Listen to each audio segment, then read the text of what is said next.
retour pour notre semaine spirituelle dont le thème est Afin de connaître Christ et la puissance de sa résurrection.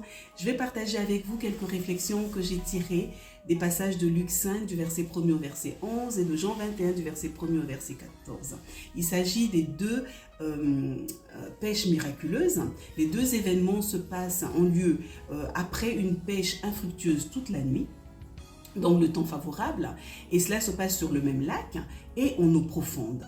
La première pêche se produit au début du ministère de Jésus et ce qui va conduire à l'appel et à la vocation des disciples. La deuxième pêche se produit après la résurrection de Jésus, mais avant son ascension. Pour la première pêche, Jésus rencontre les disciples qui sont au bord du lac. Ils sont en train de laver leur filet le matin, c'est-à-dire que le temps favorable était passé et ils étaient certains qu'ils n'auront pas de poisson ce jour-là. Mais ayant entendu l'enseignement de Jésus, qui se trouve dans leur barque, puisqu'il va s'y mettre pour enseigner la foule, la foi naissante de Simon va le conduire à obéir au Seigneur qui lui dit « Avance en eau profonde et jetez vos filets pour pêcher ».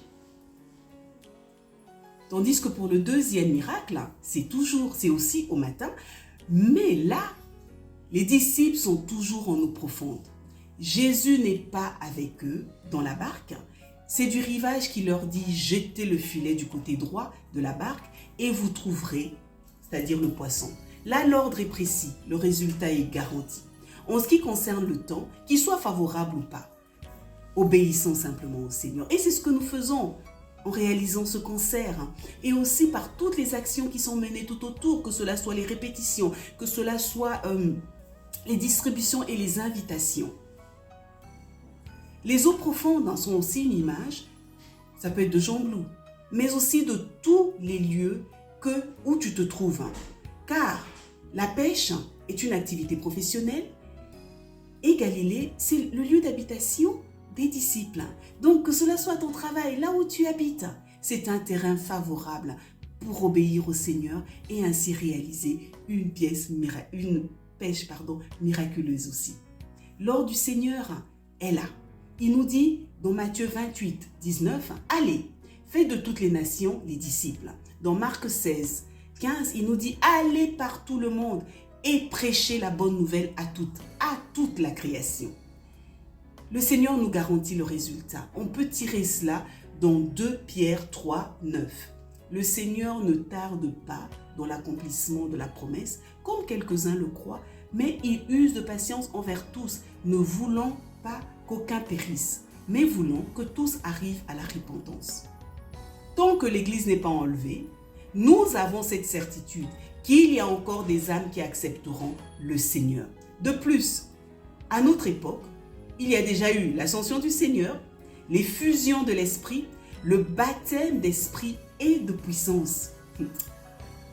Bien-aimés, nous sommes dans une position, une réalité plus avantageuse que celle des disciples lors de ces deux pêches miraculeuses. Et dans 2 Thessaloniciens 2, 7, il est écrit « Car le mystère de l'iniquité agit déjà. Il faut seulement que celui qui le retient encore ait disparu. » Le mystère de l'iniquité, nous le voyons quand nous voyons cette dégradation morale dans laquelle nous nous trouvons, quand nous voyons ce rejet des valeurs chrétiennes, judéo-chrétiennes. Toutes ces choses nous montrent déjà l'agissement de celui que la Bible appelle l'Antichrist. Avant qu'il apparaisse physiquement, ces agissements sont déjà là et la Bible nous dit ici que celui qui le retient encore, c'est qui? C'est l'Église. Alors que nous soyons conscients de l'influence et de l'impact que l'Église a dans toutes les sphères de la vie, des lieux, des endroits où elle est implantée. Et le concert de Pâques est une occasion pour l'Église de sortir de ses murs. Cela augmente sa visibilité. Alors lorsque nous regardons ces deux miracles, nous voyons l'abondance des poissons, l'abondance du don de Dieu. Bien-aimés, croyons-le encore. Il y a encore beaucoup d'âmes qui attendent ce salut au milieu de nous. Ayons la foi. Les disciples n'ont rien demandé au Seigneur. À plus forte raison pour nous, qui demandons sans cesse le salut des âmes au Seigneur par la prière. Si dans le premier cas, les filets se rompent, car l'abondance du don de Dieu est toujours plus grand que ce qu'on est humainement capable d'accueillir, mais après la résurrection. Il y a une diversité de poissons, c'est-à-dire d'espèces biologiques, mais le filet ne se rompt pas. Cela me donne l'image de la diversité culturelle, raciale, socio-économique dans lesquelles nous nous trouvons actuellement. Mais les filets ne se sont pas rompus.